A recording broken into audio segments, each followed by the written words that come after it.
Independientemente de que no vemos nada, ocurren cosas.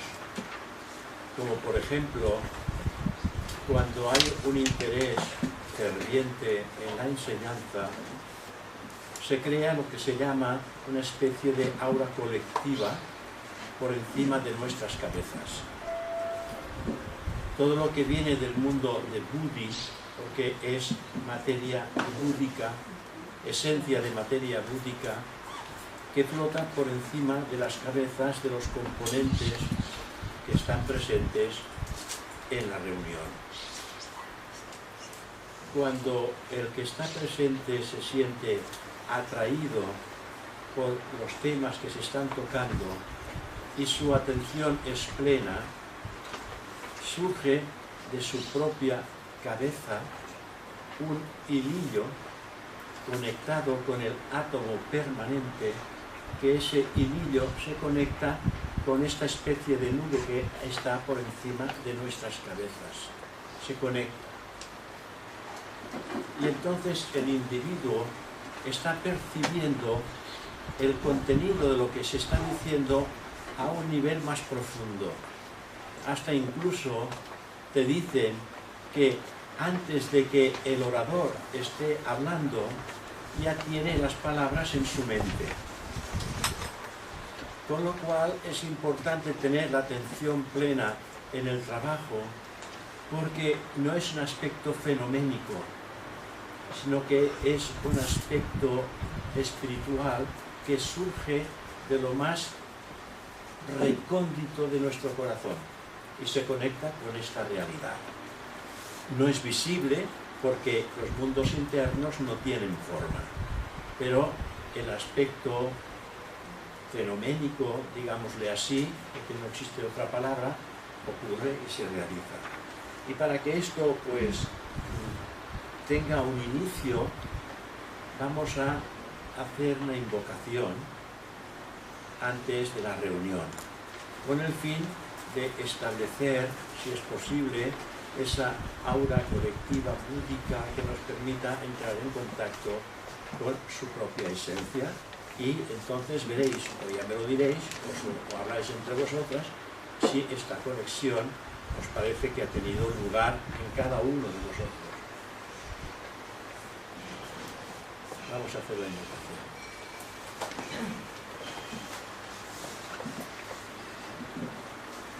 Oh divino ser superior que moráis en nuestro interior, os pedimos respetuosamente que nos asistáis en este acto de entrega y amor a la humanidad, y con vuestro divino poder intuáis nuestras mentes y corazones, y a través de esta invocación comprender la verdadera vida del alma.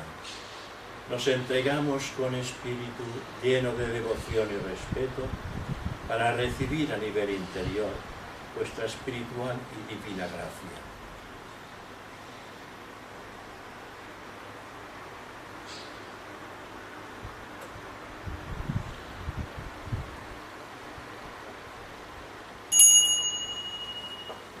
Gracias.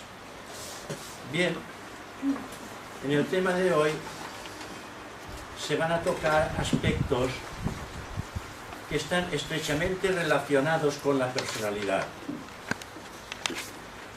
y que no nos atrevemos a veces a observarlos en nosotros mismos, pero que están presentes aunque evidentemente algo controlados, como es natural, y que se trata de irlo transformando, como decíamos ayer, transformar los aspectos, los errores, las debilidades, y transformarlos en cualidades, que es realmente lo indispensable para que podamos continuar hacia adelante, hacia la conquista de nuestra propia realidad. Todos nosotros, aunque lo pensemos o no, somos aprendices de la ciencia oculta en un interior nivel en que, a pesar de que buscamos las aclaraciones más profundas, todavía no hemos alcanzado el nivel suficiente. Por lo tanto, estamos, digamos, en un inferior nivel. Pero nos sirve de todas maneras el trabajo que hacemos como canal de influencia y transmisor de la fuerza que los maestros, ellos, ponen en movimiento a nivel general. Porque no es solamente para nosotros, sino que los maestros de sabiduría, ellos trabajan siempre para el bien común, para el bien de la totalidad. Y que cada individuo tiene que poner de sí mismo toda la voluntad y esfuerzo para transformar los aspectos negativos de su carácter. A mí me parece hasta increíble el trabajo que estos maestros ejercen hasta el punto que yo mismo me pregunto, ¿cómo es que habiendo tantos y tantos aspirantes que desean fervientemente que se les tome como discípulos, por qué los maestros no los utilizan? Muchas veces los mismos estudiantes de teosofía nos decimos, me gustaría que el maestro me utilizara para realizar labores en bien de la humanidad. Tiene esto una aclaración y hay que exponerla porque en el transcurso de la conferencia podemos equivocar los términos de lo que es el yo personal y el yo superior. El yo superior es la realidad de aquello que somos. El yo superior tiene que utilizar esta personalidad como una herramienta total a su disposición. El yo inferior, que es hijo de la mente, pone todos los obstáculos para que el yo real, el yo superior, no tenga el predominio de la personalidad. El yo inferior siempre va hacia la materia, hacia el deseo, la pasión, el egoísmo, las ilusiones, todas estas cosas que mueven a las personalidades. El yo superior quiere transformar todas estas ilusiones, pasiones, deseos, las quiere transformar en cualidades para poder trabajar libremente con esa personalidad. Y si no lo hace en la actualidad, es porque encuentra la oposición del yo inferior que está anclado en la mente objetiva concreta. ¿Sí? ¿Se entiende, verdad? Sí. Esta es la razón por la cual no podemos recibir instrucciones que vienen de dentro. Porque el que recibe las instrucciones no es nunca el yo inferior. El que recibe las instrucciones es el yo superior, el yo espiritual, el yo que configura los tres aspectos de la triada superior Atma, Buddhi, Manas. Y este Atma, Buddhi, Manas, que es el yo superior, no es nada más ni nada menos que el discípulo de un gran adepto o maestro de sabiduría perteneciente a la gran fraternidad blanca. Hay que establecer las diferencias. Ahora bien, cuando el yo superior ya tiene bien sujetada a la personalidad, porque esta personalidad se ha doblado a las necesidades del espíritu que encarna el yo superior, entonces el yo superior actúa en esa personalidad como un segundo espíritu. Y esa personalidad participa de la gloria del conocimiento del yo superior. Pero ya no hay un yo inferior. El yo inferior ha desaparecido.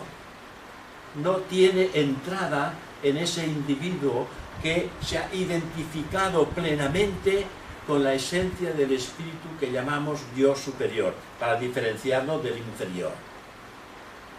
Y ese yo superior será el discípulo de un maestro de sabiduría. ¿Vais viendo? Es por esta razón que nosotros no podemos entrar en contacto con un maestro de sabiduría en el estado de conciencia en el cual nos hallamos actualmente. Porque se trata de transformar nuestra naturaleza humana y hacerla asequible a la naturaleza divina del Dios superior.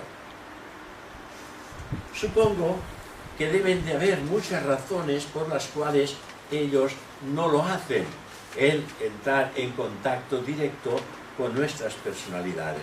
Y esto me ha hecho reflexionar, seguramente como a muchos de vosotros. Y me doy cuenta que independientemente de que nuestro ideal es participar en la gran labor de los maestros y discípulos que ellos realizan, el caso es que en estos momentos todavía no tenemos el carácter lo suficientemente maduro y puro para ello. Y fruto de esa reflexión que uno se hace sobre de sí mismo, quiero presentar algunos de los defectos que la personalidad adolece y que a mi entender impiden por el momento esa relación. Al poner de relieve estos defectos, no quiero que nadie se dé por aludido. Todos adolecemos de estos defectos, solamente se empiezan a corregir cuando el aspirante acepta ponerse a prueba. Ponerse a prueba para llegar a ser discípulo, aceptado de maestro. Pero antes tiene que corregir cosas de su carácter y al mismo tiempo esas pruebas sirven para madurar su naturaleza humana. Y de esta manera que lo que es divino, lo que es asequible, pueda manifestarse libremente en él a través del Dios superior. Una persona puede tener un alto concepto de sí mismo que no sea dúctil para la enseñanza. Piense él que sí lo es. Él puede pensar, yo soy muy útil y puedo enseñar teosofía perfectamente. A menudo el defecto también de la irascibilidad también está muy identificado con el ser humano. Está presente en la vida diaria de aquellas personas que son buenas y dignas. Hay personas buenas y dignas, pero que tienen ataques de irascibilidad también, ¿por qué no? Están en los átomos permanentes y como no se ha despejado, como uno no los ha dejado aparte, están todavía adheridos. También existe el defecto o el pequeño defecto de la curiosidad acerca de los demás, especialmente acerca del desarrollo o estatura oculta en ellos dentro de nuestros propios grupos teosóficos. También esto existe. Con lo cual sería imposible que un maestro de sabiduría admitiera los servicios de quienes todavía tienen tales defectos. No son grandes defectos, pero que estos impiden la manifestación del Dios superior. Porque el que recibe la dirección del adepto es el Dios superior. El Dios superior, a su vez y a su debido tiempo, se transformará en un discípulo de maestro. Otro obstáculo común es también la facilidad para sentirse ofendido. Nos ofendimos con gran facilidad con cualquier cosa que nos digan o incluso con una mirada. También a veces nos podemos sentir ofendidos. Entonces hay una gran facilidad para sentirse ofendido. Hay también muchos aspirantes sinceros y fervientes, pero tan susceptibles de darse por ofendidos que prácticamente no pueden tratar a veces con ciertas personas. Y mientras estas cosas existan en el carácter, no se ha despertado la esencia de unidad entre los unos y los otros. Aquel mantra de Madame Besant, que dice que todo el que se sienta uno contigo sepa que es también uno con todos los demás. Esto es lo que el aspirante tiene que ir incorporando a su carácter, para que finalmente darse cuenta que él no es distinto de los demás. Las características de la personalidad siempre son distintas, pero lo que encerramos dentro, en esa caja de Pandora, lo que encerramos dentro, eso nos une a todos. Y cuando esto haya despertado en nuestra conciencia vigílica, entonces nos daremos cuenta que somos uno con todos los demás. También existe lo que se llama la centrelación de sí mismo. Uno está muy centrado en sí mismo, solo cuenta a él. Y los demás que se arreglen, no que se fastidien, pero que se arreglen. Que cada uno aguante su propia vela. Están muy centrados en uno mismo. Es tan solo otra forma de las muchas que tiene el orgullo. Por eso he querido decir que no os sintáis ofendidos, porque yo estoy en las mismas condiciones. Es como si me estuviera desnudando ante vosotros. Entonces es una de estas condiciones del orgullo y se halla evidentemente muy extendida en los actuales tiempos en los que estamos viviendo. No solamente aquí, sino fuera de aquí. La personalidad que hemos estado edificando durante muchísimos miles de años se ha fortalecido y a menudo exige el primer lugar en todo.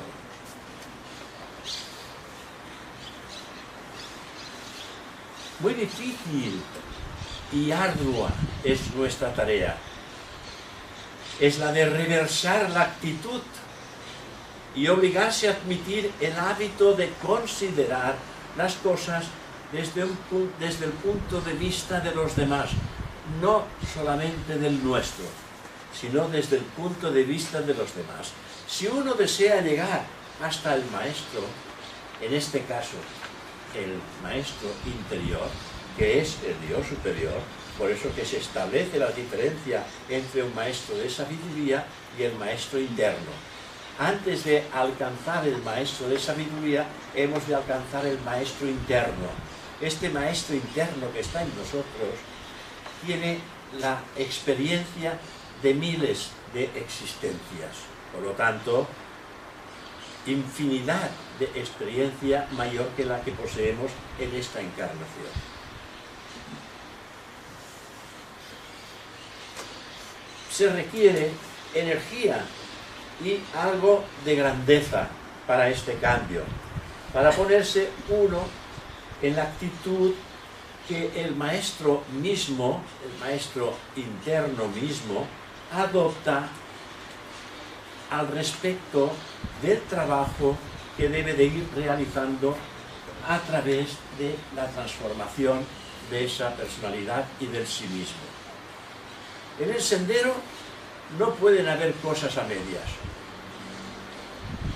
Estamos tocando puntos que son interesantes para el aspirante. El aspirante a discípulo a prueba. No a discípulo, pero sí a discípulo a prueba. No puede haber cosas a medias. Los aspirantes deben de obligarse a seguir al maestro interno sin reservas. Al maestro interno sin reservas, que es el yo real, el sí mismo. No distraerse en otras cosas del mundo como pueden ser emociones, sentimientos, deseos, aspiraciones materiales. cosas de ese tipo. Hay que seguir sin reserva a lo que viene de dentro. No es tampoco de recibo pensar, yo seguiré al maestro mientras él no me haga trabajar con tal o cual persona. Porque estamos muy influenciados por estas tendencias, esta persona no me cae bien. Precisamente la persona que no nos cae bien es la que hemos de intentar atender, porque es de ella que vamos a aprender a controlar el impulso que tenemos de aversión hacia ella. Os cuento una historia. Antes de joven iba muchísimo a la sede central de Francia, a Square Rap. ¿Habéis estado algunos de vosotros a Square Rap? Sí, vosotros sí. Está cerca de París. Sí, en París. Y allá había, pues, un ramillete de personas ya mayores, un ramillete de personas mayores con una experiencia de solvencia teosófica muy buena, de las que yo absorbía todo lo que podía. Y me decían, es que, José, me decían, José, nosotros ahora tenemos un problema muy gordo en la rama. Pero ¿cómo que tenéis un problema muy gordo? ¿Que ha caído el techo? Dice, no, es que tenemos una persona que nos hace la Pascua constantemente. A todo lo que decimos tiene algo que decir en contra. Y se crea una situación tensa siempre porque quiere tener la razón en todo lo que ella dice. Y entonces nosotros, claro, pues discutimos. Y en vez de salir con un buen ambiente, salimos destrozadas. Pues habrá que poner remedio. Yo digo, pues habrá que poner remedio a estas cosas. Y yo les dije, porque claro, yo era joven y no les iba a decir lo que habían que hacer a unas personas mayores. Les dije, pero es que nuestra literatura habla de estas cosas. Y quizás habría que acudir un poco a las enseñanzas de los que las han escrito. Y así quedó la cosa. Y al cabo de otro tiempo volví otra vez y nos volvíamos a encontrar y a volver a hablar del tema. Y yo les dije, ¿cómo lo tenéis el problema? Dice, ¿qué problema? El problema que teníais en la rama. Dice, no, ya no lo tenemos. No lo tenemos. Digo, ¿y eso por qué? ¿Qué ha pasado? Dice, se murió. Se murió. Dice, pero ahora el problema lo tenemos también ahora nosotros. Porque nos hemos dado cuenta que era lo que necesitábamos para corregir nuestros propios defectos. O sea que cuando alguien se opone, guardemos silencio, retengamos el impulso, pongamos la manta, porque hay un fuego que quiere salir, pongamos la manta para que se apague. Y entonces veremos que las cosas van cambiando. Y ellos dicen, es que ahora la encontramos a faltar. Antes que la teníamos, no la aprovechamos, porque ella representaba todo aquello que nosotros teníamos. Bueno, explico esto porque es una realidad que si uno se da cuenta y cuando se encuentra y escucha a la persona, incluso la persona llega a cambiar las cosas y se pone diciendo las mismas cosas que estabais diciendo vosotros. Pero si nos ponemos a discutir, la efervescencia de las distintas opiniones va creciendo y finalmente uno acaba dándose palos, ¿no? No aquí, pero fuera sí.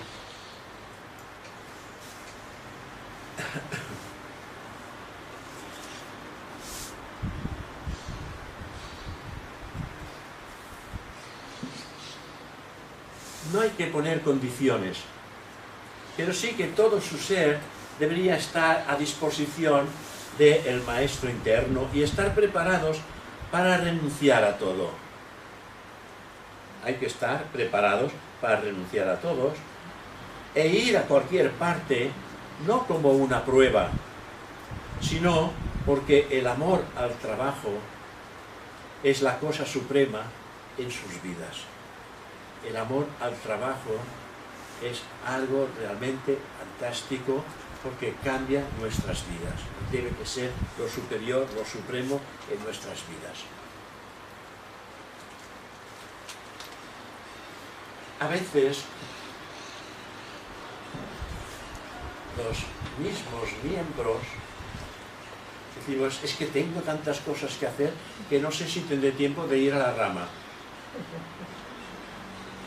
Con lo cual, el hecho mismo de pensar esto, estamos diciendo que lo de la rama es secundario, que lo más importante es las cosas que tenemos que hacer. Sí, son importantes, pero para nuestra vida interior lo más importante es el trabajo que podemos realizar en nuestra rama. Porque aquí nos estamos forjando el espíritu y estamos dando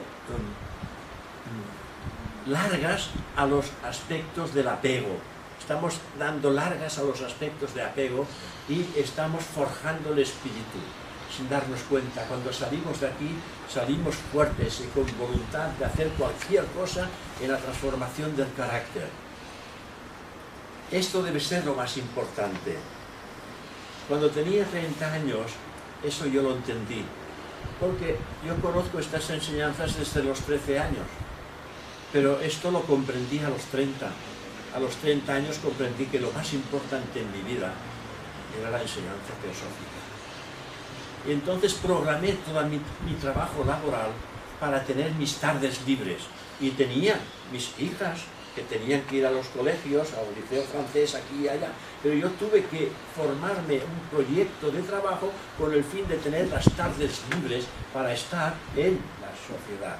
Algunas tardes no podía estar porque cuando uno es autónomo, pues no siempre eres dueño de ti mismo.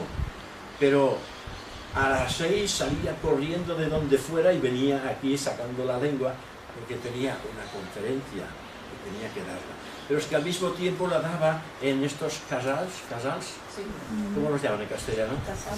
Casals de personas mayores, e iba a 2 o 3 casals fuera de la rama a dar también conferencias y salía corriendo para venir no aquí, a Canuda, porque estábamos en Canuda.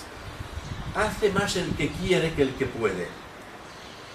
Y consideré a los 30 años que lo más importante para mí y mi esposa, porque mi esposa estaba plenamente de acuerdo con ello, y las cosas secundarias se realizaban de una manera u otra. Y hemos pasado toda nuestra juventud, hemos alcanzado la vejez y no hemos tenido nunca ningún problema para realizar este trabajo. Cuando uno da, recibe mucho. Porque si no recibe, no puede dar. Y a medida que vas dando, vas recibiendo. A medida que das tu tiempo a los demás, estás recibiendo la oportunidad de poder llenar todos tus espacios vacíos fuera de la rama. Porque no solamente el trabajo de la rama, sino que otros trabajos en condición de teosofía fuera del país, que también hacíamos este trabajo. Es importante en que el estudiante se vaya comprometiendo cada vez más, porque es la manera de que los apegos se vayan debilitando. Yo os puedo asegurar que los apegos se van debilitando.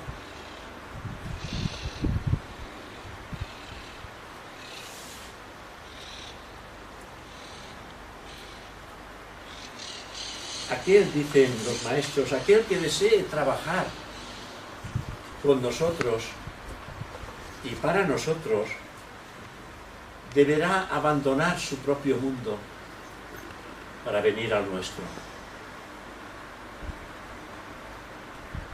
Ya en las cartas de los maestros hay también una frase que dice: si queréis saber de nosotros, hablan los maestros, si queréis saber de nosotros, venid de vuestro mundo al nuestro.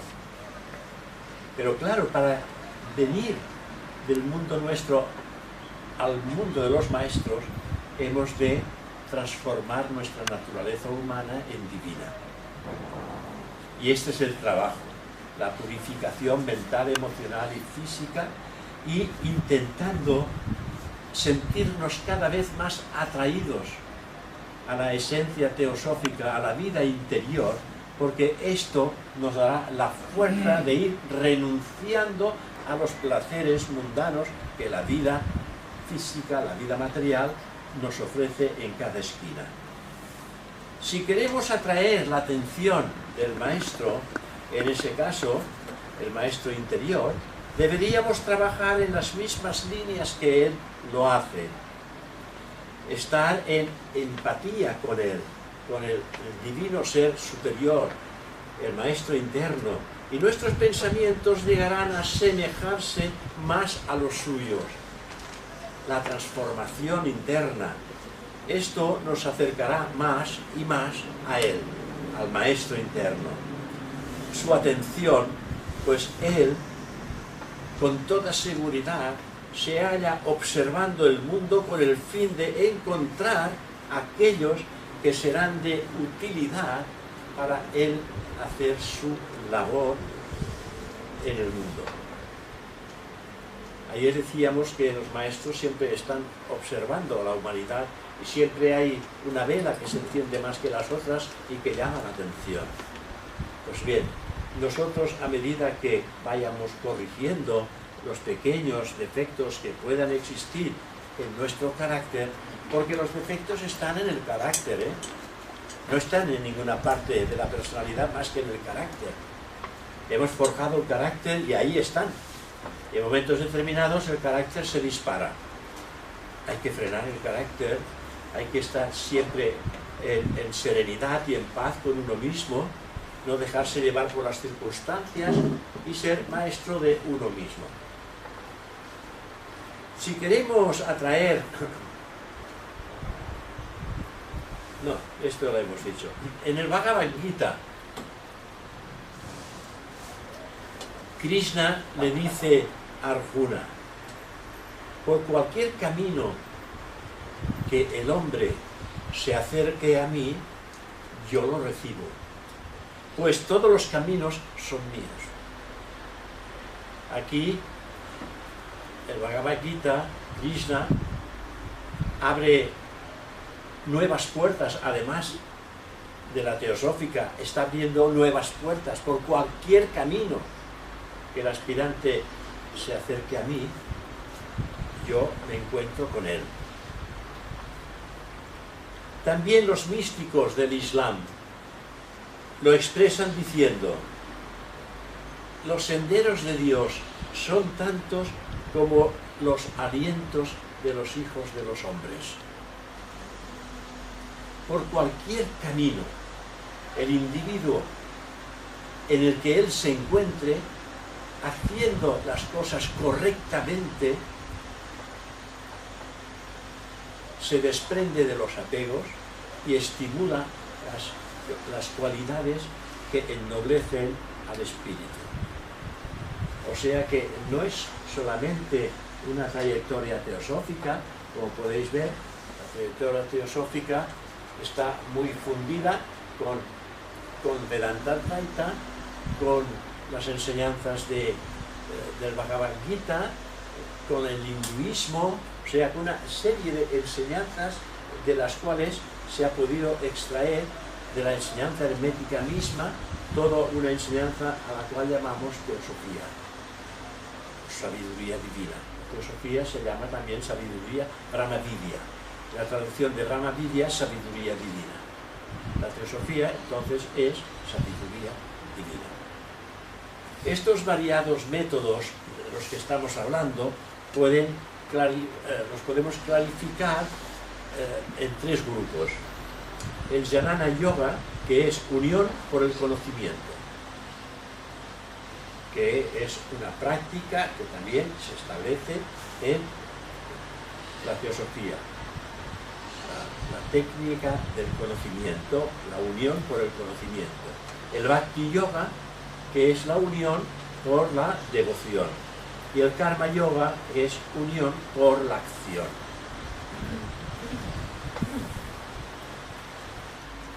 lo que más existe en la sociedad es el Bhakti Yoga y el Karma Yoga. El Jnana Yoga pues ya es más difícil porque hay que esforzarse para poder profundizar en los conocimientos. Hay que estudiar, hay que comprender y practicar. En la devoción pues hay que estimular el sentimiento de elevación y experimentar la perfección que viene de dentro. Y también el Karma Yoga a través del servicio hacia los demás. Entrefundiéndose estos tres grupos en uno, en posterior etapa adquiere las cualidades de los otros dos. Por eso Madame Blavatsky dice, por cualquier camino de que emprendáis, por cualquiera de estos tres caminos que emprendáis, os conducirán a un cuarto, dice Madame Blavatsky, que este cuarto es el Raja Yoga. Es el que de alguna manera ha adaptado la teosofía para el desenvolvimiento de sus miembros, el Raja Yoga, porque el Raja Yoga es la culminación de estos tres, ¿veis? Del Jnana Yoga, del Bhakti Yoga y del Karma Yoga. Que por cualquiera de los tres que podáis entrar, entraréis en un cuarto que es el Raja Yoga. En el primero se siente uno movido por el intenso deseo del conocimiento, de aprender, por ese anhelo de aprender el conocimiento. Pero no el conocimiento popular del mundo externo, libresco, sino el conocimiento interno, el conocimiento del espíritu, a través, evidentemente, de la literatura espiritual que tenemos a nuestra disposición. Antes, antiguamente, no había esa literatura. Los primeros teósofos tuvieron que escribirla, pero ellos se nutrían del conocimiento interno, de este Jnana Yoga, de la búsqueda del conocimiento que estaba en su interior. Porque en nuestro interior están todas las respuestas a nuestras preguntas. Y si estamos nosotros intentando relacionar algo con algo de tipo superior y no encontramos la respuesta, en un momento determinado esta respuesta viene porque está en nuestro interior. Y si vamos madurando y conectamos con nosotros mismos, estas respuestas van viniendo. Hasta incluso para las cosas del mundo. Ya sabéis, el adagio popular que el mundo utiliza cuando uno está muy preocupado por algo que ha sucedido, un problema gordo que le ha venido o le ha caído encima, pues le dicen, mira, no te preocupes, vete a dormir, consúltalo con la almohada y mañana tendrás la respuesta. Por lo menos no tendrá el problema mental que tenía a la noche, sino que al día siguiente se da cuenta que había hecho un castillo de un grano de arena, que no era tan problemático las cosas que habían sucedido y que se pueden suceder, porque finalmente descargamos, al irnos a dormir a la noche, la mente se descarga de toda la problemática del día y nuestra mente queda liberada de las tendencias mentales que absorben nuestra propia vida. Las tendencias mentales nos absorben la energía.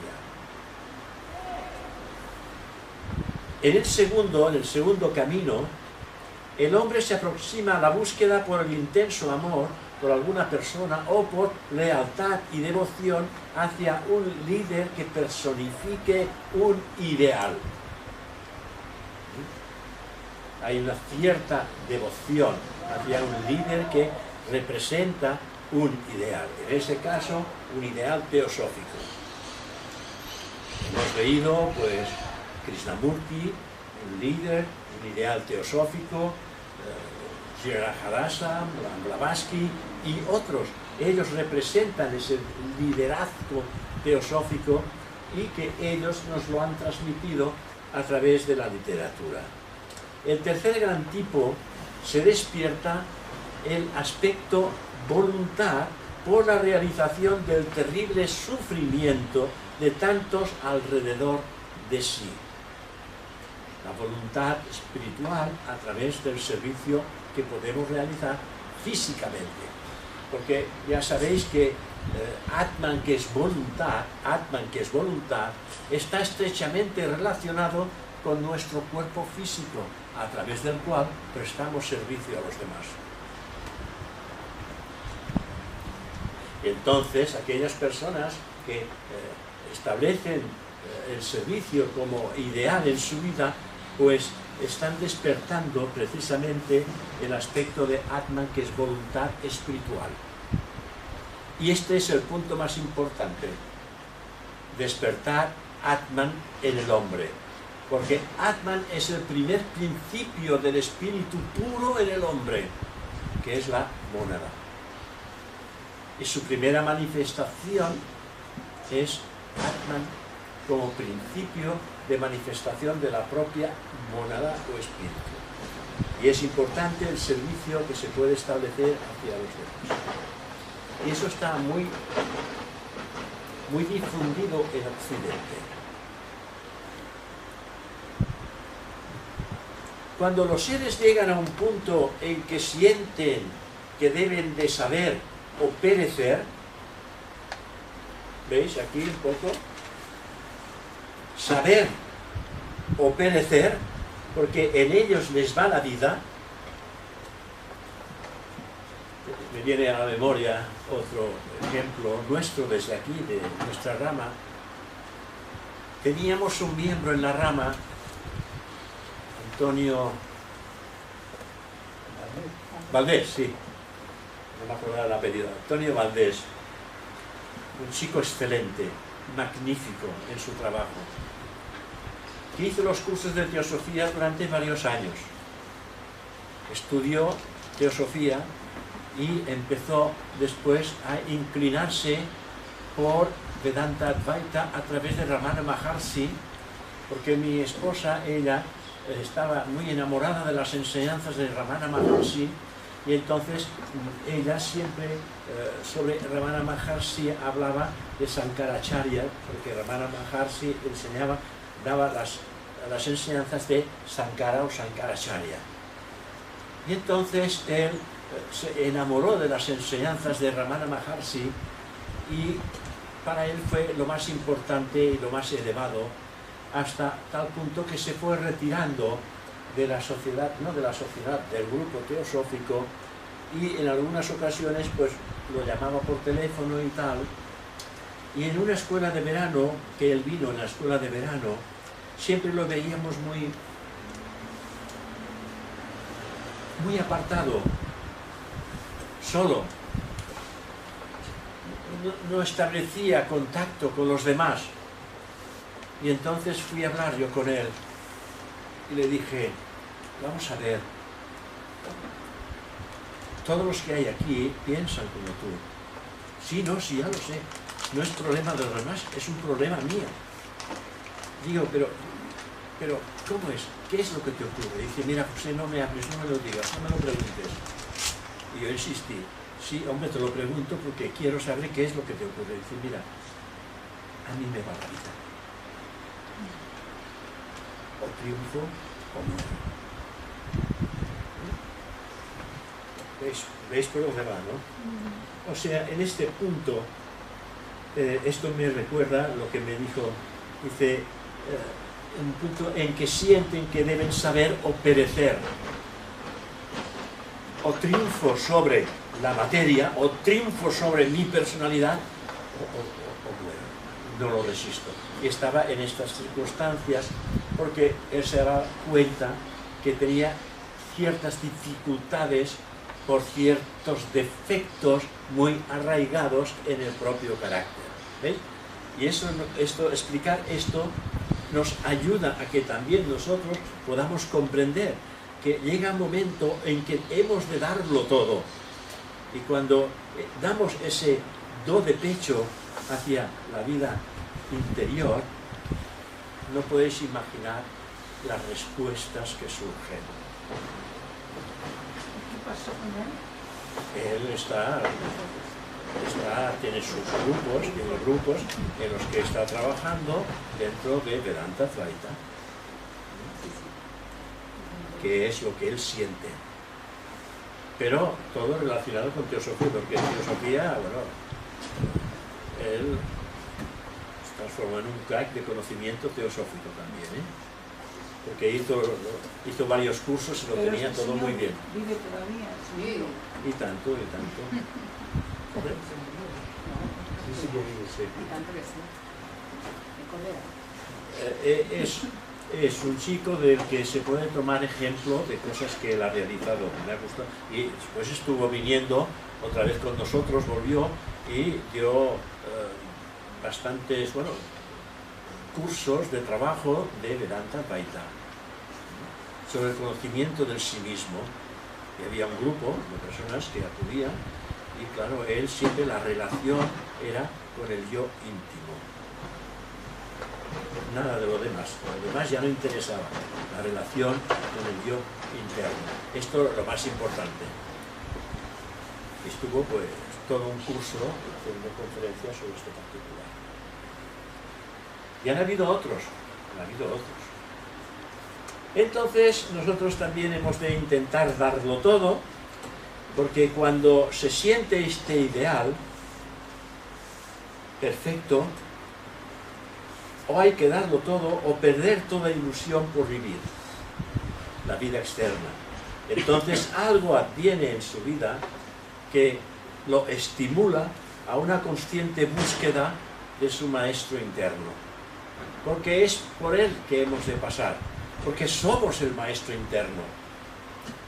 El que está actuando ahora con vosotros no es el yo personal. El que está aquí presente, atento y conectando con esa nube que no veis, es el yo. Está ahí presente utilizando esta personalidad, porque la personalidad está atenta al trabajo que el yo está haciendo a través de este conocimiento. A través de un libro, a través de una conferencia o una enfermedad, les viene el conocimiento de los grandes hechos de la reencarnación, del karma, del sendero de la existencia, y con ello no solo el ansia de comprender, sino de ser un instrumento para la elaboración del plan divino en el esquema de evolución, en el esquema terrestre de evolución.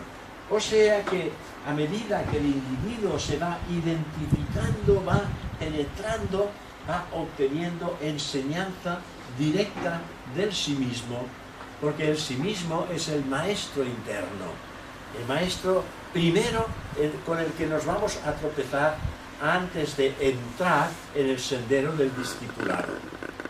Porque quien entra en el sendero del discipulado no es la personalidad.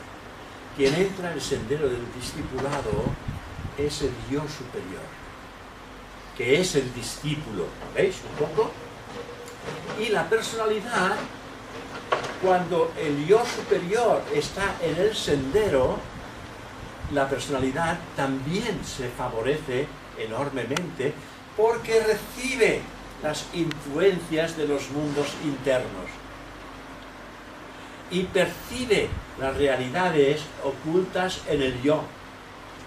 Y no solamente tiene ese contacto directo con su propio yo superior, con el yo real del sí mismo, sino que lo tiene con el yo real de todos los demás. Con lo cual, su conocimiento crece enormemente, pero ese yo conocimiento con todos los demás está en su corazón y no está ni en la mente ni en la boca o en la lengua, porque observa lo que se llama la ley del silencio, que es una de las condiciones que se le exige al discípulo aceptado de maestro. Hay unas condiciones que él tiene que aceptar para poder continuar hacia adelante, porque cuando uno atraviesa el dintel de la sala del conocimiento para entrar en la sala de la sabiduría, ¿entendéis? Sala del conocimiento en la que nosotros estamos ahora. Nosotros nos hallamos en la sala del conocimiento y pruebas, que se llama. Estamos en la sala del conocimiento y de pruebas. Y si queremos entrar en la siguiente sala, que es la sala de la sabiduría, hemos de pasar por el dintel que existe entre una sala y la otra sala. Y no podemos pasar hasta que no hemos dejado en la sala del conocimiento todo aquello que le pertenece a las pruebas de esta sala. Porque hay tres salas en la evolución humana. La sala de la ignorancia, la sala del conocimiento y la sala de la sabiduría. Nosotros nos hallamos en el medio, en la sala del conocimiento y de prueba. Vamos a ver si tenemos la fuerza suficiente para superar las pruebas que la vida va a irnos presentando. Cuando nos comprometamos un poquitín más, las pruebas serán un poco más fuertes. Pues si no se trata de una evolución, cuando tú vas evolucionando, vas comprendiendo y teniendo esa fuerza para superar. Pues es esto. Pero que no depende de nosotros. Depende de una expansión de la conciencia. Oh, claro, la expansión de Y la conciencia. expansión de la conciencia no siempre puedes dominarla tú, sino que es progresivo. Pregunto. A ver, la conciencia está en ti. Sí. En este momento la conciencia está en un estado vigílico. Tu conciencia es vigílica. Nada más hay tres estados de conciencia. No hay infinidad. Hay tres estados de conciencia. El estado de conciencia vigílico, que es en el que te hallas, todos nosotros. El estado de conciencia de sueños con ensueños, 2. Y el estado de conciencia de sueño profundo. Solamente hay estos tres. Tú cuando estás dormido, yo también. No, el de sueños con sueños es cuando estás dormido y tienes sueños oníricos. Sí. Y el de sueño profundo es cuando estás con el cuerpo dormido, pero no hay sueños. Estás despierto en los mundos internos. Por eso se llama sueño profundo o sueños sin ensueños. Y la conciencia es siempre la misma. La conciencia es la misma, o actúa en esa personalidad, o actúa en la espiritualidad del yo, o actúa en los mundos internos. La conciencia es la misma. Si nosotros tenemos la conciencia sujeta a la personalidad, a la personalidad del ego inferior, no tenemos conexión ninguna con lo otro. Pero si nuestra conciencia va penetrando en los mundos internos, se desprende de lo externo y la conciencia experimenta lo que existe ya en los mundos internos. Pero eso no es gradual. No es Esto es a medida de que uno está haciendo lo que hemos estado diciendo hasta ahora, transformando su carácter, purificando su manera de pensar, sentir y obrar. Sí. Haciendo esto, va cambiando su manera de ser. El hombre deja de ser una cosa para convertirse en otra. Dejamos el hombre viejo para dar nacimiento al hombre nuevo. Y así sucesivamente, hay distintas maneras de explicarlo. Sí, no, Ahora, ahí, esto es el hombre viejo. Bueno, ya lo es, sí, no, como persona. El hombre viejo. Pero tengo que cambiar la naturaleza y volver a nacer espiritualmente. A pesar de que tenga un cuerpo anciano, debo de nacer espiritualmente, que no tiene nada que ver el nacimiento espiritual con el nacimiento del cuerpo. Y uno puede nacer espiritualmente si se lo propone, a no importa qué edad. Pero para nacer espiritualmente tiene que morir lo antiguo, lo anterior, tiene que desaparecer. No pueden existir las dos cosas. El hombre viejo y el hombre nuevo no pueden coexistir. Como el año viejo y el año nuevo, cuando viene el año viejo y el año nuevo, no pueden estar juntos. El año viejo se va con sufrimiento y enfermo y viejo, y el año nuevo viene contento, con ganas de trabajar. Y ahí se establece, tengo una poesía hecha, ahí se establece el diálogo entre el año nuevo y el año viejo, y ahí se establece en nosotros el diálogo interno entre el hombre nuevo y el hombre viejo, y voy desechando lo viejo y dando estímulo a lo nuevo. Lo nuevo es cada vez mejor, es algo que estoy aprendiendo, algo con lo que yo me estoy identificando, y lo viejo va desapareciendo, que es la función de Vairagya, que es indiferencia por los apegos. ¿Veis? Entonces, cuando hay indiferencia por los apegos, por las cosas, las vamos dejando.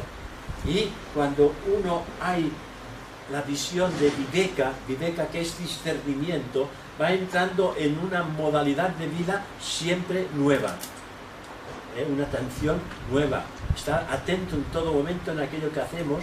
Esto nos lo da Viveka, el discernimiento puro en el hombre, y así sucesivamente. ¿Y qué es lo que despierta en el hombre? Conciencia. Por la pregunta que hacías, ¿no? ¿Qué es lo que despierta en el hombre? La conciencia. Esto es lo que la conciencia se va ensanchando. Y entonces, a medida que la conciencia se va ensanchando, como la conciencia es parte íntegra del Dios divino, del Dios superior, que ha encarnado en una forma humana, entonces esa forma humana tiene un nivel de conciencia muy limitado. Es limitado las cosas del mundo. Pero de la conciencia de la que estamos hablando, de esa nueva conciencia, es una conciencia espiritual completamente distinta, en la que no hay formas. Hay una percepción desconocida todavía por nosotros, pero que de alguna manera, aunque sea desconocida, la estamos intuyendo, ¿no? Nos estamos dando cuenta de que es algo que está por venir, ¿eh? Y también que la intuición se va abriendo paso, va rompiendo esta costa tan gruesa que la ignorancia priva que tengamos conocimiento directo con esta realidad. Bien, la disciplina de vida es una rígida disciplina que uno mismo se impone para lograr lo que llamamos la purificación. Porque nadie nos puede decir que hemos de ser rígidos con nosotros. Hemos de tomar nosotros la propia decisión de hacerlo cuando nos sentimos preparados para ello. De todos los vehículos temporales de la personalidad, es decir, de la naturaleza inferior física, de las emociones y de la mente. Hemos de tener esta capacidad, esta disciplina rígida para que uno pueda ir o salir exitoso de toda esta transformación. Uy, qué papel más raro.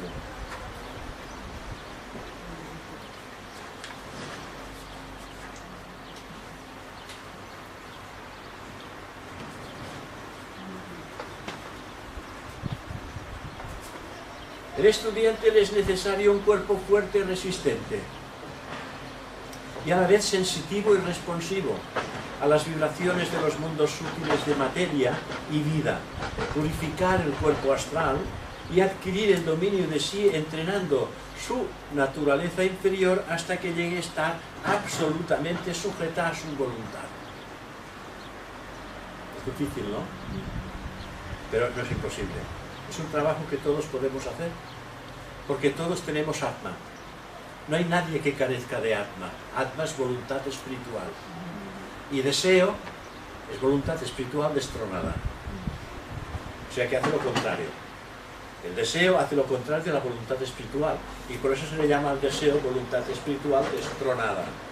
Pero que en realidad nosotros nos vemos obligados a pasar por el deseo. El deseo para nosotros ha sido un maestro. El deseo, la pasión, todo esto ha sido un maestro. Porque para poderlo obtener hemos tenido que esforzarnos. Y esforzarnos hemos despertado voluntad material, física, todo lo que queráis. Pero ahora ya la tenemos, la voluntad, en nuestro carácter. Y ahora se trata de transformar la voluntad del deseo en voluntad espiritual en el carácter. Porque todos tenéis un carácter, ¿o no? Y ahora se trata de transformar los aspectos que consideráis que son necesarios de cambiar los aspectos, los defectos del carácter, cambiarlos en cualidades. Porque no los podemos hacer desaparecer. Porque es energía. El carácter es energía. Y cualquier defecto es energía incorporada al carácter. Y no se trata de matar el defecto y de hacerlo desaparecer. Se trata de transformar la energía que se ha identificado con el defecto. Y la energía, si la transformamos en la cualidad, no habremos perdido energía ninguna en el carácter. Por eso se habla siempre de purificar, no de matar el defecto, sino de cambiarle la polaridad. Y entonces la energía está en nosotros. La energía o la cambiamos o se mantendrá tal como está. Porque la energía, cuando la recibimos neutra. La energía es energía. No es ni divina ni defectuosa, la energía es energía. La canalizamos a través de la mente. Y al canalizarla a través de la mente, o va hacia el deseo o va hacia el espíritu. Si va hacia el espíritu, son condiciones favorables para el estudiante. Si va hacia los deseos mundanos o del mundo, se transforma en un defecto y obstáculo que en un determinado momento tendremos que transformar. Porque todos estamos condenados a ser felices, digámoslo así. Todos estamos condenados a lograr la liberación total y absoluta. Hemos de lograr la liberación, hemos de lograr la espiritualidad, la iluminación. Tardaremos más o menos, dependerá de nosotros. Pero el espíritu no puede de ninguna de las maneras fracasar. Porque el espíritu no es del mundo donde existe el fracaso. Tardará más o menos, porque sus personalidades rebeldes retardarán el despertar de la conciencia. Porque lo que despierta, como hemos dicho antes, es la conciencia. Asimismo, deberá el estudiante eliminar de su naturaleza todo toque del yo personal y purgarla de todo aquello que la incita a separarse de quienes ya se encuentran abajo o bien de aquellos que se encuentran arriba, para destruir así todo el muro de separatividad que pueda existir. Ir separando muros, ir rompiendo muros. Debemos considerar primero la potente fuerza que se desarrolla en las etapas de crecimiento de cada ser humano, y la cual ahora requiere ser purificada. Todo eso es un trabajo que uno tiene que ir haciendo poco a poco. No se trata de decir, tengo un tiempo limitado para hacer esto. Tengo la oportunidad de una nueva encarnación, una nueva etapa en la que tendré un nuevo cuerpo, una nueva personalidad, masculina o femenina, no importa, y a través de la cual voy a continuar transformando mi naturaleza humana en divina, y así sucesivamente hasta alcanzar la plena liberación.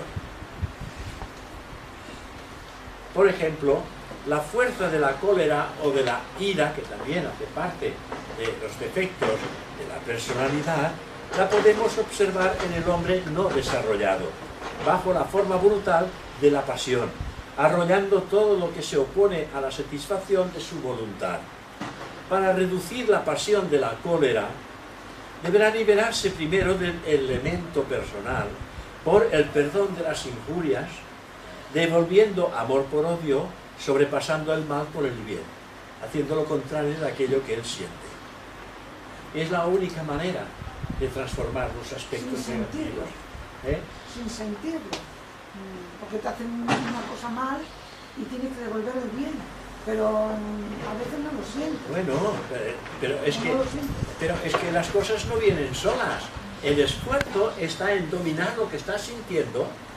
Es decir, si tú sientes tienes que devolver bien por mal, Si yo o pienso- tienes que comportarte bien ante una persona que se ha comportado mal contigo, pues tienes que hacer de tripas corazón, que se dice, claro, y ir poco a poco apagando el fuego de esa cólera, de esa rabia que uno siente. Nadie ha dicho que sea fácil, es difícil, pero hay que irlo haciendo, porque solo no desaparece. Como hablan del amor incondicional, que todo, y eso no lo siento, no puedes, no te hacen algo muy gordo, muy gordo, muy gordo. Bueno, pero cuando tienes un conocimiento que dices, si te lo planteas, si tienes un conocimiento y tu discernimiento dice, es que no puedo continuar con esta situación, tengo que hacer algo. Entonces ya sabes lo que tienes que hacer. Hay una reflexión, dice, tengo que volver a esta persona y hacer esto, aquello y tal. Y entonces cambia la situación. Te ha costado, cambia. Y sobre el momento, si tú dominas el impulso que no se dispare, pues estás apagando este fuego. Y estás utilizando un poquitín el discernimiento. De aquello que tú dices, no siento ese amor. Bueno, no siento este amor, pero el discernimiento me está diciendo que mi comportamiento tiene que ser así. Sí, Y a medida que uno se va comportando, se convierte en aquello que piensa. Vale. Esto nos lo dice la teosofía. Las primeras páginas nos dice, el hombre se convierte en aquello que piensa. ¿Quieres cambiar? Cambia la forma de pensamiento. Y cuando cambiamos nuestras formas de pensamiento, todo cambia, hasta tal punto que el individuo dice, es que el mundo ha mejorado, el mundo ha cambiado. Y no es que el mundo haya cambiado, es que él ha cambiado, y entonces ve el mundo con otros ojos, ¿veis? O sea, hay que ir viendo las cosas, esto está entre líneas escrito en nuestra literatura, y es bonito de verlo. Tiene que ser siempre por esfuerzo propio nuestro. No es solo una cuestión de eso que tú dices, sino que también es cuestión de salir de nuestra ignorancia, porque en el fondo todas estas situaciones, circunstancias, son nuestros apegos, y cuando salimos de la ignorancia nos desprendemos de los apegos y ya comprendemos. Exactamente. Y al comprender ya no necesitamos luchar contra nada. Esto es lo que estamos diciendo. En otras palabras, es importante Lo digo con dar esas palabras. ideas. Lo que estamos diciendo es lo mismo. Es que en el fondo somos ignorantes. Claro, somos ignorantes del mundo espiritual. Claro. Quizás somos brillantes en el mundo exterior, quizás somos brillantes, pero del mundo espiritual estamos dando los primeros pasos, por lo tanto somos todavía ignorantes. Luego queda la cólera impersonal o noble indignación, que ha de ser transmutada en la cualidad de hacer justicia, tanto al débil como al fuerte, sintiendo compasión por el provocador, así como también por la víctima. Porque el primero se perjudica más a sí mismo, ya que almacena mal karma para el futuro, por lo que requiere para él mayor atención. O sea que son aspectos, que paso un poquitín rápido porque los tenemos muy bien ya estudiados en este sentido, pero que hemos de tener presente que hemos de ser conscientes de que están presentes todavía en nosotros como seres humanos. Y vamos terminando. Así que el estudiante avanzado en teosofía, reconociendo lo divino en el corazón del malhechor, se muestra gentil y amable con él, transmutando así la cólera mediante una alquimia espiritual en perfecta justicia. Detiene el mal y auxilia tanto al opresor como al oprimido. O sea que hemos de intentar que nuestra vida responda un poco a ese tipo de enseñanza. De igual manera, el amor sensual, muy extendido hoy día, se manifiesta primero en las formas obsceno y vil, al principio. Llega a ser más noble y menos egoísta, moralizado, refinado y purificado, para transmutarse mediante la alquimia espiritual en amor, tratando de servir en vez de servirse de ellos. No se trata de ir en contra, se trata de transmutarlo, de transformarlo en un amor totalmente espiritual, alquimia espiritual en amor, tratando de servir en vez de servirse de ellos. También la codicia, el interés, egoísmo y otras pasiones de la naturaleza inferior pueden ser incinerados y purificados por completo por la disciplina de vida. De este modo se realiza el yoga teosófico, por el dominio de la mente, de las emociones y también de las acciones. Y así vamos triunfando sobre de nosotros mismos. La primera de las cualidades indispensables antes de que sea posible el discipulado, muy importante, es el control del pensamiento. Cuando decimos que un hombre se controla a sí mismo, lo que quiere decir es que su naturaleza intelectual superior, con su mente, su voluntad, su poder de razonar y juzgar, es más poderosa que su naturaleza inferior, con sus pasiones y sus emociones. Cuando lo superior está por encima de lo inferior desaparece por sí solo. No hay que hacer nada. No hay que hacer nada para que se desprenda de nosotros. Simplemente hay una cosa, nos decía un hermano teósofo, nos decía, solamente hay que hacer una cosa, tener una sola y única aspiración en la vida. Y esa única y sola aspiración en la vida era convertirse en aquello que él piensa, en un auténtico ocultista teósofo. Porque cuando nada más piensa en eso y no piensa en los defectos se van diluyendo, porque no se les da de comer, por lo tanto se va diluyendo. No se piensa en ellos, no se sienten y no se practican, se van diluyendo. Y finalmente el hombre se convierte en aquello que piensa. Un importante punto a tener en cuenta es la meditación, el entrenamiento deliberado y formal de la mente en la concentración y también en lo que llamamos la fijeza de pensamiento. Por lo tanto, se nos dice que es necesaria la práctica diaria de la meditación, tanto devocional como intelectual. Como estudiantes, a la hora de la meditación matinal deberíamos aprender a concentrar la mente en el ideal divino del Maestro interno, del Dios divino, del Dios superior, en el que esperamos encontrar al fin su divina gracia. Sentir la gracia del Maestro en nuestro interior, en nuestro corazón.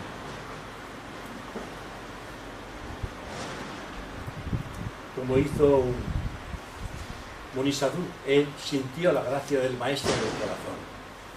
Lo he explicado más de una ocasión, ¿verdad? Sí, sí. Yo no lo entiendo. Bueno, ya me dicen que sí.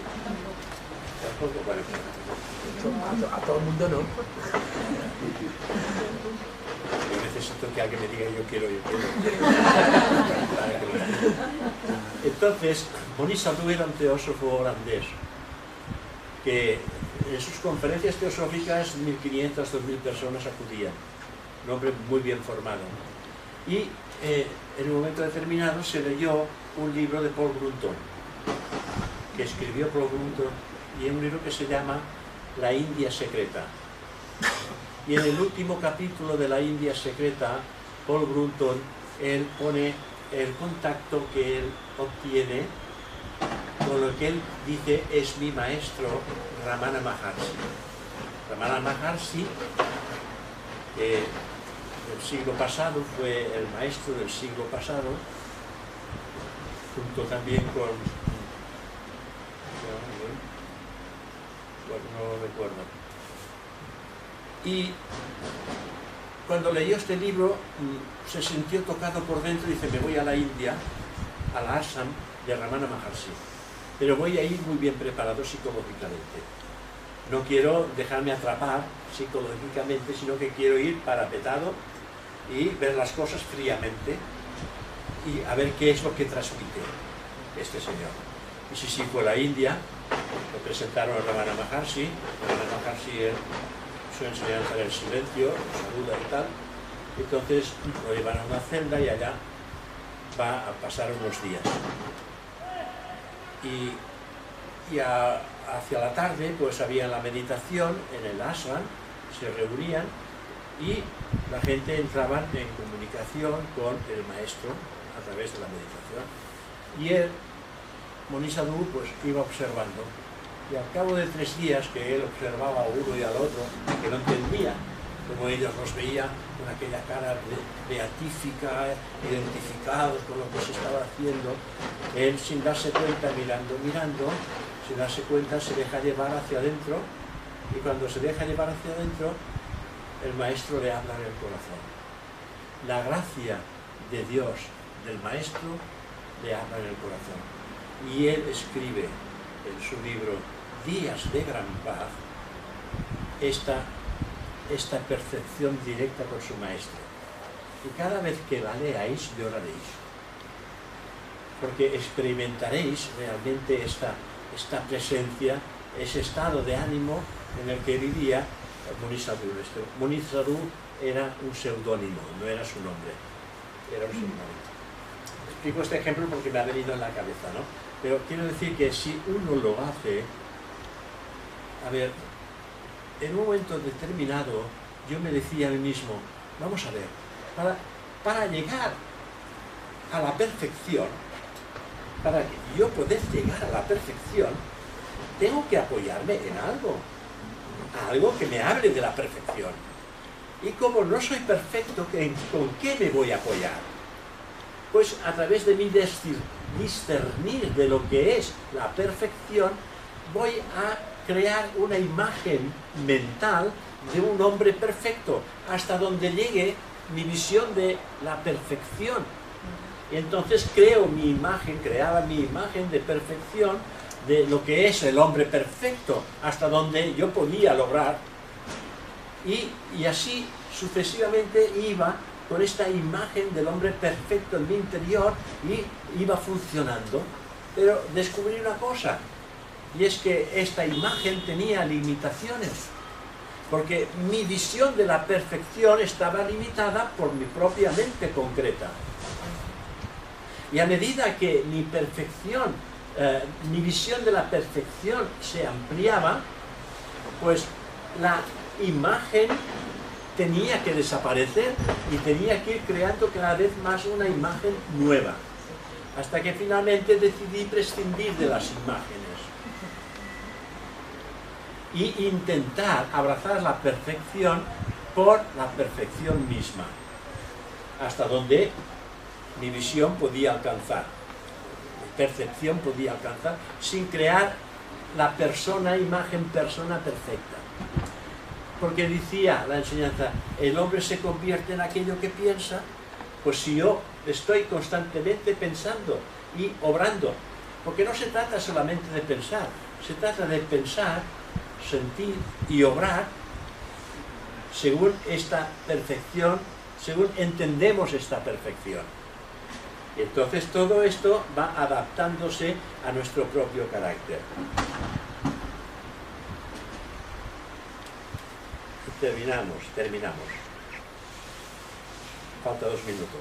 Así que las 3 principales cualidades para el sendero probatorio o para ser discípulo a prueba, como acabo de decir, son el control del pensamiento, la meditación diaria y el noble carácter.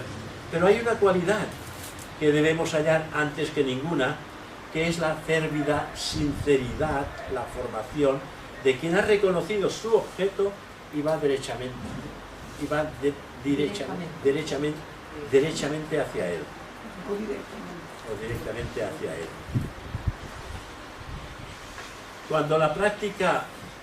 Cuando por la práctica del yoga teosófica al cual yo le pongo un nombre que es unidad en la sabiduría divina, el yoga teosófico para mí es la unidad en la sabiduría divina, el aspirante ha purificado todos sus vehículos por labor desinteresada en pro de la humanidad, por la devoción, la piedad, la pureza y autosacrificio.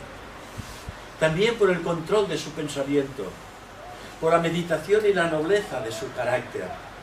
Ha luchado hasta ponerse en la cresta de la avanzante ola humana, demostrando la ausencia del yo inferior. demostrando la ausencia del yo inferior en su naturaleza dedicada toda al servicio de la humanidad. Entonces, después de encontrarse a sí mismo, después de haber encontrado al maestro interior, encuentra a su maestro, o mejor, su maestro lo encuentra a él. ¿Por qué? Ya sabéis aquella frase que dice: Cuando el discípulo está preparado, maestro. Veis que estáis preparados, podéis ya acceder. Hay que tener esto en cuenta, que es muy importante. Cuando uno está preparado, todo viene. No hace falta esperar. Hay que estar preparado para que el cambio surja. No podemos, ya vendrá. No, hay que estar preparado, porque si uno no está preparado, no viene. No estamos preparados para recibirlo. Entonces no podemos dar entrada. Es como cuando antes hablábamos de pasar de la sala del conocimiento a la sala de sabiduría. Uno tiene que estar preparado para dejar el conocimiento, que es moneda que se puede transmitir, y entrar en la sala de la sabiduría, que la sabiduría no es transmitible. Tiene que nacer dentro de nosotros mismos. Y terminamos diciendo: cuando un maestro toma a un aspirante como discípulo a prueba, es con la esperanza de presentarlo para la iniciación en esta vida. El discípulo se ha ganado la oportunidad por derecho kármico, pero lo que él haga depende exclusivamente de él mismo. Lo más probable es que tenga éxito si se toma el asunto seriamente. Con lo cual, si nos tomamos el asunto seriamente, la victoria está asegurada. Bueno, tenemos el carácter lo suficientemente maduro y puro para ello. Y fruto de esa reflexión que uno se hace sobre de sí mismo, quiero presentar algunos de los defectos que la personalidad adolece y que, a mi entender, impiden por el momento esa relación. Al poner de relieve estos defectos, no quiero que nadie se dé por aludido. Todos adolecemos de estos defectos, solamente se empiezan a corregir cuando el aspirante acepta ponerse a prueba para llegar a ser discípulo aceptado de maestro. Pero antes tiene que corregir cosas de su carácter, y al mismo tiempo esas pruebas sirven para madurar su naturaleza humana, y de esta manera que lo que es divino, lo que es asequible, pueda manifestarse libremente en él a través del Dios superior. Una persona puede tener un alto concepto de sí mismo que no sea dúctil para la enseñanza. Piense él que sí lo es. Él puede pensar: yo soy muy útil y puedo enseñar teosofía perfectamente. A menudo el defecto también de la irascibilidad también está muy identificado con el ser humano. Está presente en la vida diaria de aquellas personas que son buenas y dignas. Hay personas buenas y dignas, pero que tienen ataques de irascibilidad también, ¿por qué no? Están en los átomos permanentes, y como no se ha despejado, como uno no los ha dejado aparte, están todavía adheridos. También existe el defecto, o el pequeño defecto, de la curiosidad acerca de los demás, especialmente acerca del desarrollo o estatura oculta en ellos dentro de nuestros propios grupos teosóficos.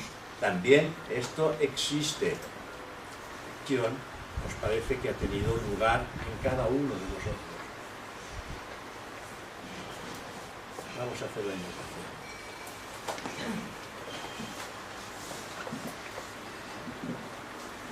oh divino ser superior que moráis en nuestro interior.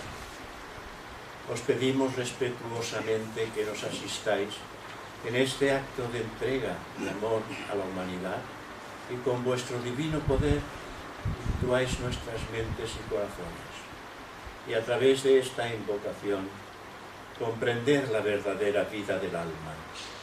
Nos entregamos con espíritu lleno de devoción y respeto para recibir a nivel interior vuestra espiritual y divina gracia.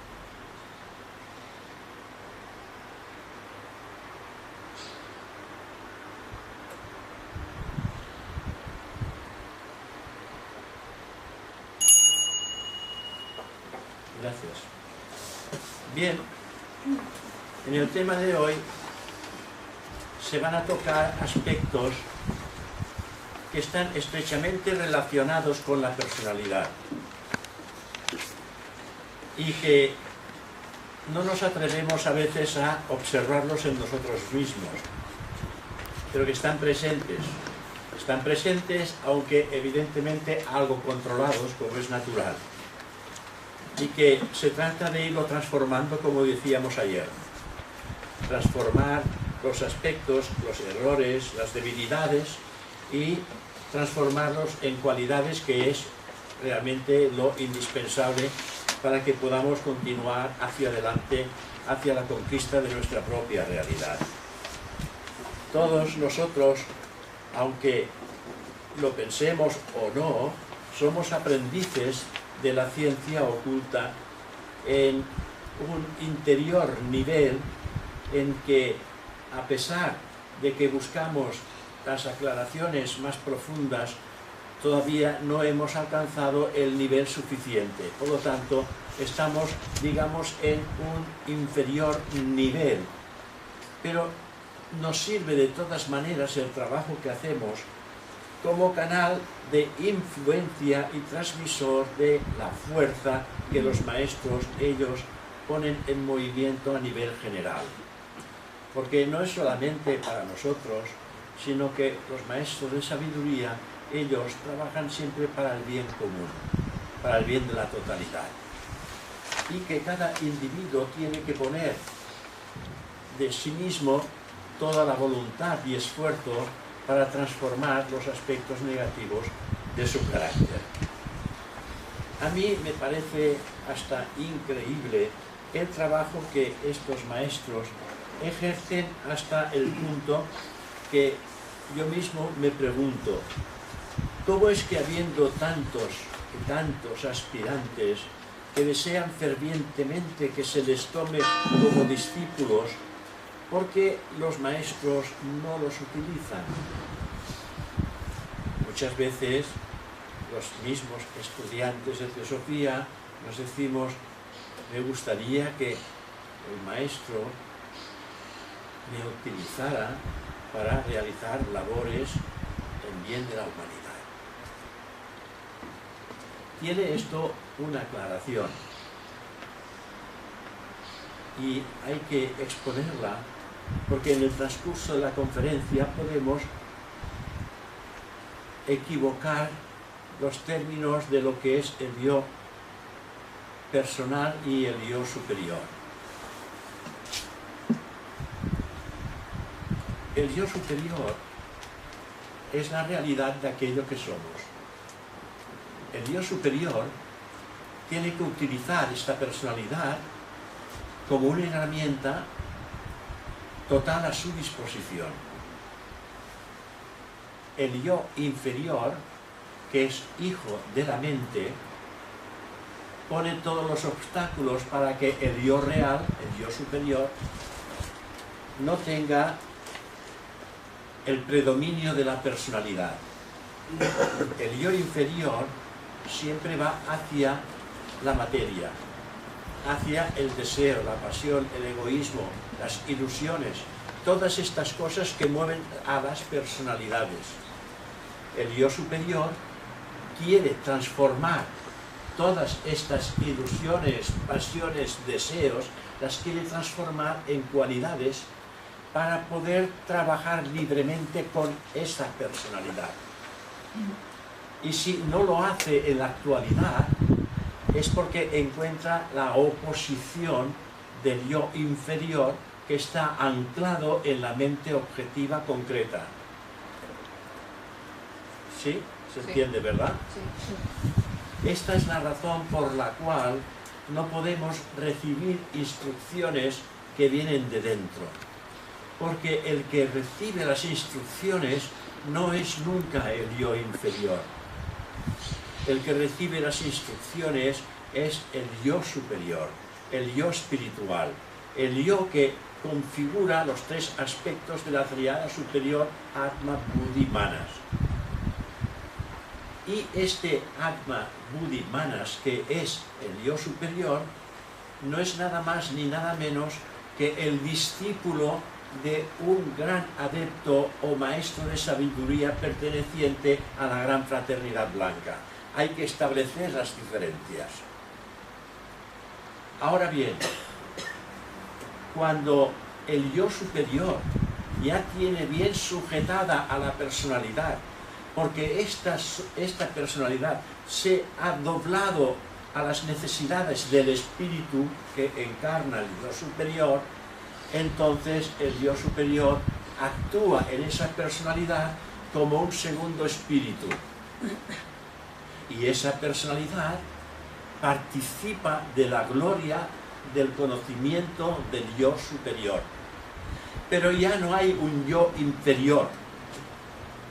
El yo inferior ha desaparecido. No tiene entrada en ese individuo que se ha identificado plenamente con la esencia del espíritu que llamamos yo superior, para diferenciarlo del inferior. Y ese yo superior será el discípulo de un maestro de sabiduría. ¿Vais viendo? Es por esta razón que nosotros no podemos entrar en contacto con un maestro de sabiduría en el estado de conciencia en el cual nos hallamos actualmente.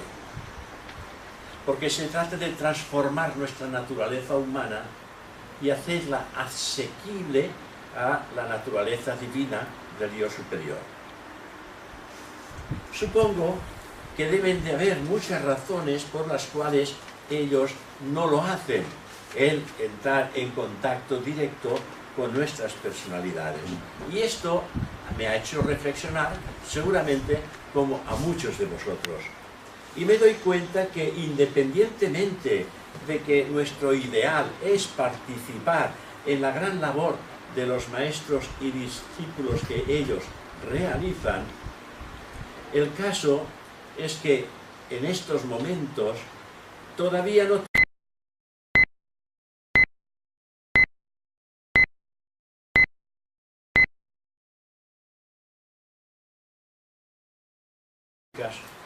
independientemente de que no vemos nada, ocurren cosas. Como por ejemplo, cuando hay un interés ferviente en la enseñanza, se crea lo que se llama una especie de aura colectiva por encima de nuestras cabezas. Todo lo que viene del mundo de Buddhi, porque es materia búdica, esencia de materia búdica, que flota por encima de las cabezas de los componentes que están presentes en la reunión. Cuando el que está presente se siente atraído por los temas que se están tocando y su atención es plena, surge de su propia cabeza un hilillo conectado con el átomo permanente, que ese hilillo se conecta con esta especie de nube que está por encima de nuestras cabezas. Se conecta. Y entonces el individuo está percibiendo el contenido de lo que se está diciendo a un nivel más profundo. Hasta incluso te dicen que antes de que el orador esté hablando, ya tiene las palabras en su mente. Con lo cual es importante tener la atención plena en el trabajo, porque no es un aspecto fenoménico, sino que es un aspecto espiritual que surge de lo más recóndito de nuestro corazón y se conecta con esta realidad. No es visible porque los mundos internos no tienen forma, pero el aspecto fenoménico, digámosle así, porque no existe otra palabra, ocurre y se realiza. Y para que esto pues tenga un inicio, vamos a hacer una invocación antes de la reunión, con el fin de establecer, si es posible, esa aura colectiva búdica que nos permita entrar en contacto con su propia esencia, y entonces veréis, o ya me lo diréis, o habláis entre vosotras, si esta conexión